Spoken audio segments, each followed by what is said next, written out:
Gujarat bulletin ન્યૂઝમાં આપનું સ્વાગત છે। વડાપ્રધાન મોદીની શાળાથી શિક્ષણ મહાયજ્ઞનો પ્રારંભ। વડનગરમાં મુખ્યમંત્રીના હસ્તે 24મા શાળા પ્રવેશોત્સવની શરૂઆત। મહેસાણા જિલ્લાના વડનગર સ્થિત ઐતિહાસિક બીએન હાઈસ્કૂલથી રાજ્યવ્યાપી 24મા શાળા પ્રવેશોત્સવનો પ્રારંભ મુખ્યમંત્રી ભૂપેન્દ્ર પટેલના હસ્તે કરવામાં આવ્યો હતો। વડાપ્રધાન નરેન્દ્ર મોદીએ જ્યાં શાળામાં શિક્ષણ મેળવ્યું હતું તે શાળામાં યોજાયેલા કાર્યક્રમમાં 390 જેટલા બાળકોનું નામાંકન કરવામાં આવ્યું હતું। શિક્ષણને જન આંદોલન સ્વરૂપ આપનારા શાળા પ્રવેશોત્સવની 24મી કડીની રાજ્યવ્યાપી પ્રારંભ વડનગરની બીએન હાઈસ્કૂલથી કરવામાં આવ્યો હતો। આ પ્રસંગે મુખ્યમંત્રી ભૂપેન્દ્ર પટેલે જણાવ્યું હતું કે સામાન્ય પરિવારમાંથી આવતા વિદ્યાર્થી પણ શિક્ષણ, સંકલ્પ અને મહેનતના બળે દેશના સર્વોચ્ચ પદ સુધી પહોંચી શકે છે, જેનું જીવંત ઉદાહરણ વડાપ્રધાન નરેન્દ્ર મોદી છે। મુખ્યમંત્રીએ જણાવ્યું કે વર્ષ 2003માં તત્કાલીન મુખ્યમંત્રી તરીકે નરેન્દ્ર મોદીએ શરૂ કરેલા શાળા પ્રવેશોત્સવ અને કન્યા કેળવણી અભિયાનને પરિણામે આજે ગુજરાતમાં શાળાઓના નામાંકન દર 100% સુધી પહોંચ્યો છે અને ડ્રોપઆઉટ રેશિયો 1%થી પણ નીચે આવ્યો છે। કાર્યક્રમ દરમિયાન વડનગરના 24 એવા વિદ્યાર્થીઓને પણ પુનઃ પ્રવેશ અપાયો હતો જેમણે કોઈ કારણસર અભ્યાસ અધવચ્ચે છોડી દીધો હતો। મુખ્યમંત્રીએ આ કામગીરી બદલ શિક્ષકોને અભિનંદન પાઠવ્યા હતા। તેમણે દીકરીઓના શિક્ષણ માટે અમલમાં રહેલી નમો લક્ષ્મી અને નમો સરસ્વતી યોજનાઓની માહિતી આપી વિદ્યાર્થીઓને શિક્ષણ પ્રત્યે વધુ જાગૃત બનવા અપીલ કરી હતી। સાથે જ મોબાઈલ અને ટીવીનો મર્યાદિત ઉપયોગ કરી અભ્યાસ પર ધ્યાન કેન્દ્રિત કરવાની સલાહ આપી હતી। કાર્યક્રમની વિશેષતા એ રહી કે મંચ સંચાલનથી લઈને મહાનુભાવોનું સ્વાગત અને આભાર વિધિ સુધીની તમામ જવાબદારી વિદ્યાર્થીઓએ જ નિભાવી હતી। મુખ્યમંત્રીના હસ્તે તેજસ્વી તેમજ રમતગમત અને કલા ક્ષેત્રે સિદ્ધિ મેળવનારા વિદ્યાર્થીઓનું સન્માન પણ કરવામાં આવ્યું હતું।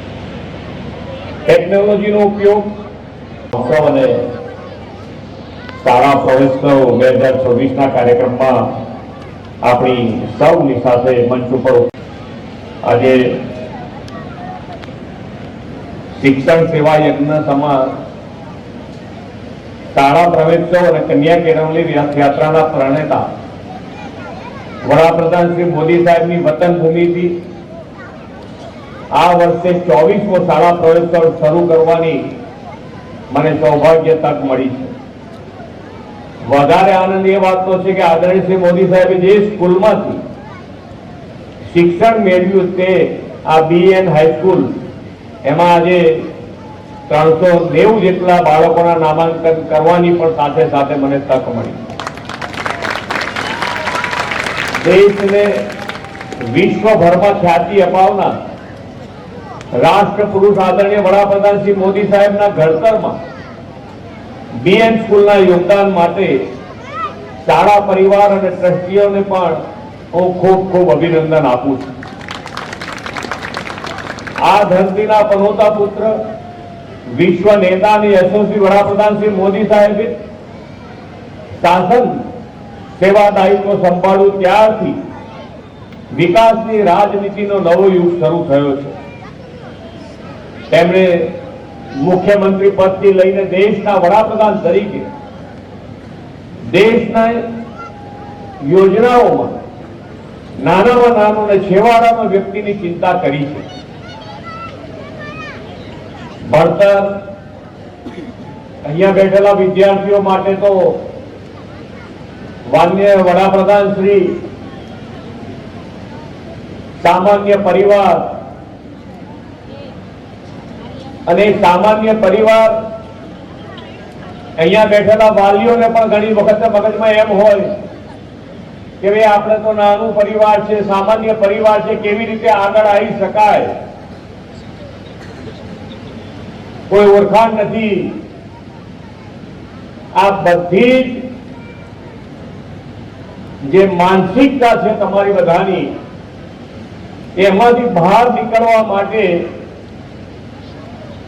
આજે માનનીય વડાપ્રધાન શ્રી આપણા માટે એક ગૌરવવંતું આપણા સામે ઉત્તમ ઉદાહરણ પૂરું પાડ્યું છે માનનીય વડાપ્રધાન શ્રી કે ભાઈ તમારી પોતાની અને પોતાની ધગશ હોય તો નિડરતાથી એક સામાન્ય પરિવારમાંથી છેક વડાપ્રધાન સુધીની મંજિલ પૂરી કરી શકાય છે।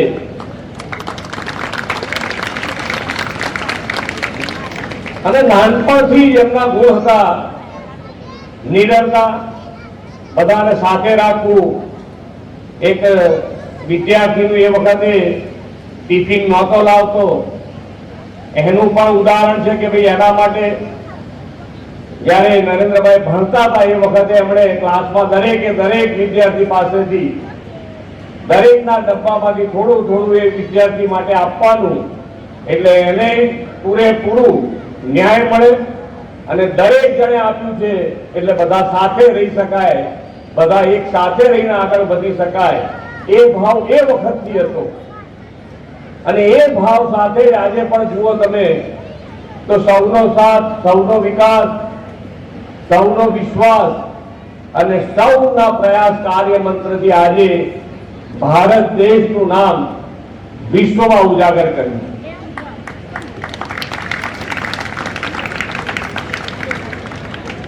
એક એમણે દરેક પરિસ્થિતિ પોતે અનુભવેલી છે અને એના કારણે કોઈને સરકારમાં બેઠા પછી નાનામાં નાના માણસને કેવી રીતે આગળ વધારી શકાય એનો પ્રયત્ન. અને આ શાળા પ્રવેશોત્સવ અને કન્યા કેળવણી 2003માં શરૂ કરાયું કે દરેક જણ ભણવું જોઈએ અને તો જ તમે બધા આગળ વધી શકો. આજે તમે જુઓ તો એ પહેલા શાળામાં 100 વિદ્યાર્થી દાખલ થાય તો ડ્રોપ આઉટ 37% એટલે 37 છોકરાઓ તો પાછા ઘેર જતા રહ્યા હોય. આજે આ પ્રયત્નના હિસાબે કન્યા કેળવણી અને શાળા પ્રવેશોત્સવના કારણે આજે આપણે એ ડ્રોપ આઉટ રેશિયો બે બાજુથી ફાયદા કર્યા છે. એક તો 100% નામાંકન થાય અને એ નામાંકન થયા પછી એમાં ડ્રોપ આઉટ 1% પણ ઓછો થયો છે. એ આપણા માટે આ માન્ય વડાપ્રધાનશ્રીની પહેલની મોટી સફળતા કે 24 જેટલા વિદ્યાર્થીઓ કે જેમણે ડ્રોપ આઉટ કરીને નીકળી ગયા હતા એ લોકોને શોધીને ફરીથી નામાંકન કરાયું છે. એ આપણા માટે ખૂબ શાળાનો પણ ખૂબ સારો પ્રયત્ન કે આ બધાને શોધી લઈને આજે ફરીથી શાળામાં પ્રવેશ આપ્યો છે. એ લોકોને કીધું છે કે ભાઈ તમે હવે શાળા છોડવાનું કોઈ કારણ નથી. અહીંયાથી શિક્ષક મિત્રો બેઠા છે, બધા વાલીઓ પણ બેઠા છે. તો અત્યારે જ્યારે કોઈ પણ વિદ્યાર્થી 1 કે 2 દિવસ જો ઘરે રહે તો આ બેઠેલા શિક્ષક તમારા ઘર સુધી આવતા હશે અને એ ઘર સુધી આવવાનું કારણ શું? તો કે ભાઈ વિદ્યાર્થી કેમ નથી આવતો એની ચિંતા, અને વાલી સાથે મળી અને એમના પ્રોબ્લેમનું સોર્ટ આઉટ કરી અને વિદ્યાર્થી પાછો સ્કૂલે કેમ આવે એનો ખૂબ સારો પ્રયત્ન શિક્ષકો દ્વારા આજે કરવામાં આવે છે. તો એ પણ એક વાલી તરીકે આપણી શું જવાબદારી? તો કે જે પ્રમાણે અત્યારે માન્ય વડાપ્રધાનશ્રીના નેતૃત્વમાં ગુજરાત આગળ વધી રહ્યું છે. આજે અહીંયા આગળ ધંધા રોજગારની દ્રષ્ટિએ પણ ગુજરાત ખૂબ પોખરે છે. ગ્લોબલ ઇન્ડસ્ટ્રીઝ બધી અહીંયા ગુજરાતમાં આવી રહી છે અને આ બધા ડેવલપમેન્ટનો લાભ કોને મળવો જોઈએ? તો એ ગુજરાતના દરેક વ્યક્તિને એનો લાભ મળે એના માટે આપણો પ્રયત્ન હોવો જોઈએ. અને સરકાર તમારી સાથે હર કદમ ઉપર તમારી સાથે રહેવાની તૈયારી બતાવે. જેમ કે બહેનો માટે 2 યોજનાઓ કરી, નમો લક્ષ્મી અને નમો સરસ્વતી. આ બંને યોજનાઓમાં દીકરીઓ 9 થી 12 ધોરણ ભણે એને 50,000 રૂપિયા મળે અને નમો સરસ્વતી કે 11-12માં જે સાયન્સમાં જાય એમાં વિદ્યાર્થી અને વિદ્યાર્થીની બંનેને લાભ મળે એ રીતે 25,000 રૂપિયા આપવામાં આવે છે. અને આના કારણે ખૂબ મોટી સંખ્યામાં વધારો થયો છે કે દીકરી જો ભણે ગણીને આગળ આવે તો 2 પૂરતા રહે.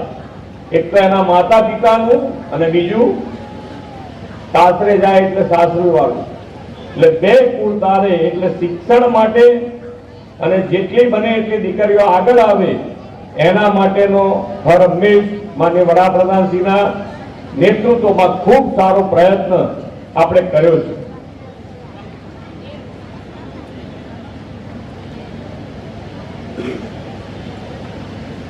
વડાપ્રધાનશ્રીએ શિક્ષણનો પાયો સંગીન કર્યો છે. હવે ઉચ્ચ શિક્ષણની ઇમારતને વધુ બુલંદ બનાવીને વિકસિત ભારતના નિર્માણનો સંકલ્પ કર્યો છે.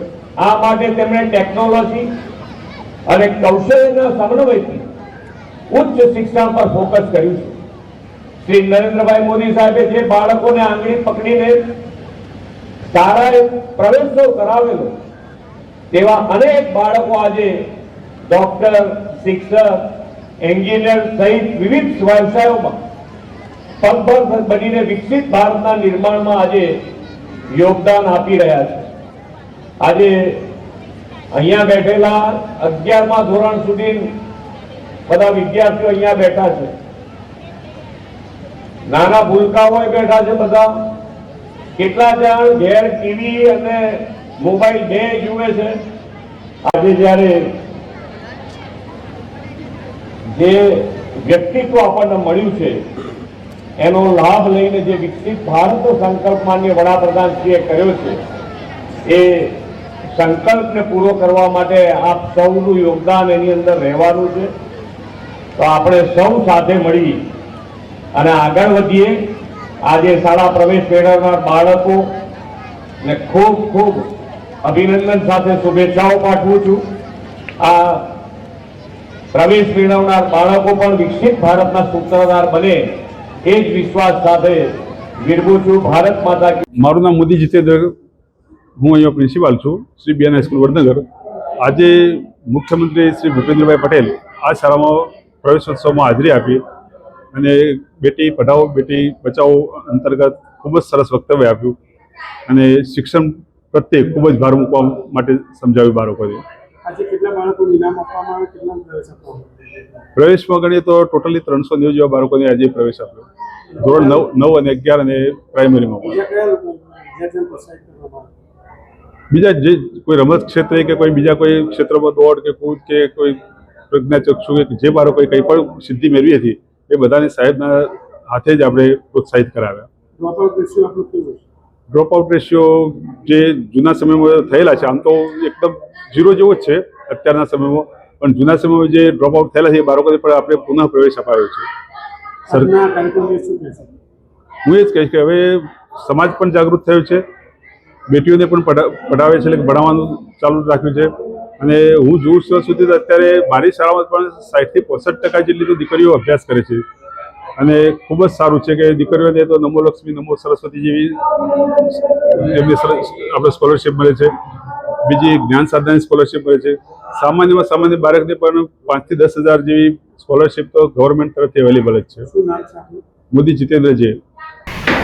આજે શ્રી બીએન હાઈસ્કૂલ વડનગરમાં માનનીય મુખ્યમંત્રી શ્રી ભૂપેન્દ્રભાઈ પટેલ સાહેબે આજે આ સ્કૂલમાં આવીને શાળા પ્રવેશોત્સવ, કન્યા કેળવણી અને પ્રગતિ મહોત્સવની અંદર આ સ્કૂલમાં પધારી અમારા દીકરીઓને જે માર્ગદર્શન આપ્યું છે એનાથી અમારા બાળકો ખૂબ જ પ્રોત્સાહિત થયા છે. અને સરકારશ્રીની જે યોજનાઓ છે દીકરીઓ માટેની, જ્ઞાન સાધના સ્કોલરશિપ, નમો લક્ષ્મી યોજના, તો એ યોજનાઓથી અમારા જે એરિયાની ગરીબ દીકરીઓ છે તો આ સ્કોલરશિપ લઈને એ પોતાનું શિક્ષણ જે છે એ શિક્ષણ આગળ વધારે છે અને ધોરણ 10 અને 12ની અંદર પણ બોર્ડની પરીક્ષામાં ખૂબ સારા માર્ક્સ લાવીને એ પોતાના ઉજ્જવળ ભવિષ્ય માટે આગળ જાય છે અને ખૂબ સારી પ્રગતિ કરે છે. આજે કેટલા વિદ્યાર્થીઓએ ભાગ લીધો છે? આજે આમ જોઈએ તો પ્રાઇમરી સ્કૂલ, બીએન હાઈસ્કૂલ અને બાજુમાં એક પ્રાઇમરી સ્કૂલ છે, એ બધા થઈને આશરે 1000 થી 1200 વિદ્યાર્થીઓ હશે અને સાથે એમના એટલા વાલી પણ રહીને આ જે પ્રોગ્રામ હતો એ પ્રોગ્રામને ખૂબ સરસ રીતે અમને પૂર્ણ કર્યો છે. પીએમ સાહેબ પણ અહીંયા ભણ્યા છે, એ બાબતે શું? માનનીય પ્રધાનમંત્રી શ્રી નરેન્દ્રભાઈ મોદી સાહેબે ઈસવીસન 2003ના કન્યા કેળવણી અને શાળા પ્રવેશોત્સવની શરૂઆત કરી હતી અને 2003થી આ કન્યા કેળવણી અને શાળા પ્રવેશોત્સવ આજ સુધી નિરંતર ચાલી રહ્યો છે. અને અમારા માટે તો ખૂબ જ ગર્વની વાત છે કે સાહેબ શ્રી બીએન હાઈસ્કૂલની અંદર ભૂતપૂર્વ વિદ્યાર્થી હતા, તો અમે પણ અમારા બાળકોને એમનું ઉદાહરણ આપીને મોટિવેટ કરીએ છીએ. એટલે અમારી શ્રી BN હાઈસ્કૂલ વડનગર માટે તો નરેન્દ્રભાઈ મોદી સાહેબનું અમે ઉદાહરણ આપીને અમારા બાળકોને પ્રોત્સાહિત કરીએ છીએ.